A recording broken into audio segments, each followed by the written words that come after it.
Noah, we do this for you. Okay, so what we're doing today is we're going to look at just dropping a magnet. So here I've got a neodymium magnet, very strong magnet. You don't want them to hit objects. They'll accelerate very rapidly and they're very brittle, so they'll shatter. And here is a long copper pipe. I don't remember why I have this, probably something with a hot water tank, but I just found it in my house recently. And if you know nothing about copper and magnets, magnets are not magnetic, so they don't stick, okay? It's not like a refrigerator.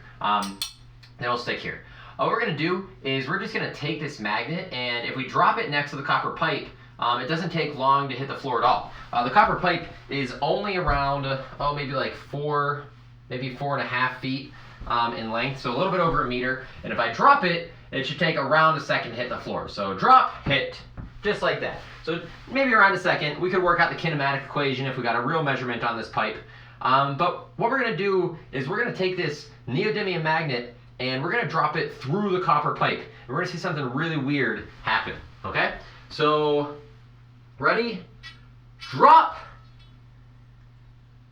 And it's still falling? It's still falling. This is really weird. Still going. And we're out. Why did that take so long? Why did that take, here, let's do it again. Let's count how long it takes. Ready? 1, 2, 3, 4, 5, 6, 7, 8, 9, 10, 11, 12, 13, 14, 15, 16, 17, 18, 19, 20. About 20.5 seconds to get down the length of the copper pipe. That's ridiculous. So what's going on here? So let's take it back. Let's take it to the classroom and see just what's happening. So what is actually occurring here is we have an induction effect going on. When we drop the magnet down the copper pipe, so here's our copper pipe.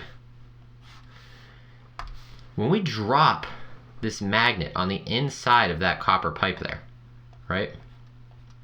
What's occurring here is that the B field generated by the magnet is moving along.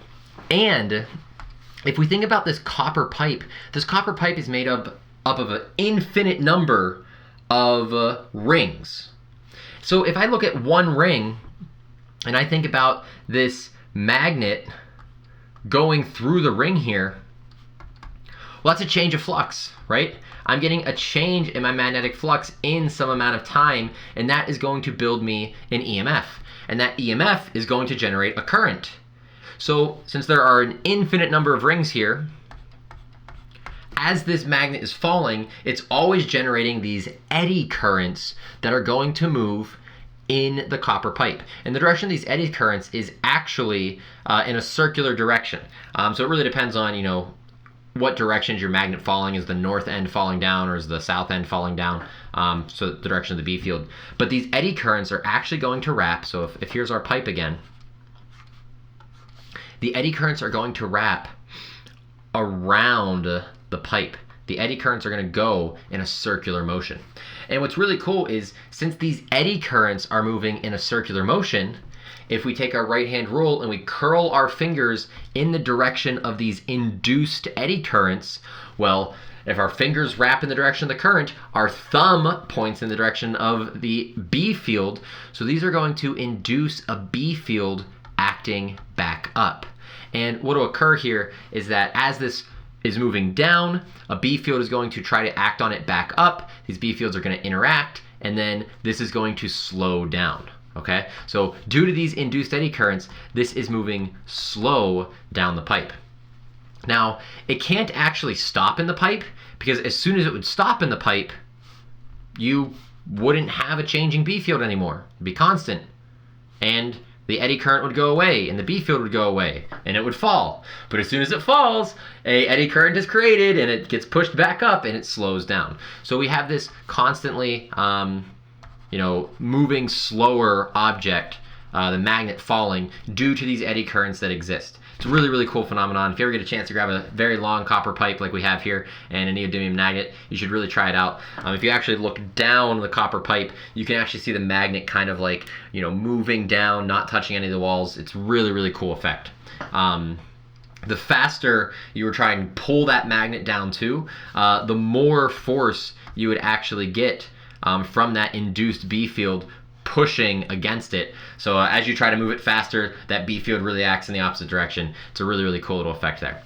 You'll often see these in lab demos where they'll have a solid pipe like we did, and then if you have a pipe that comes down, but there's a slit in it, someone's cut the pipe, you know, pretty like just all the way down like this, then you won't get this effect because the eddy current can't build up in this circular motion because there's a gap right here. So this gap prevents that eddy current from existing, and the neodymium magnet just falls through.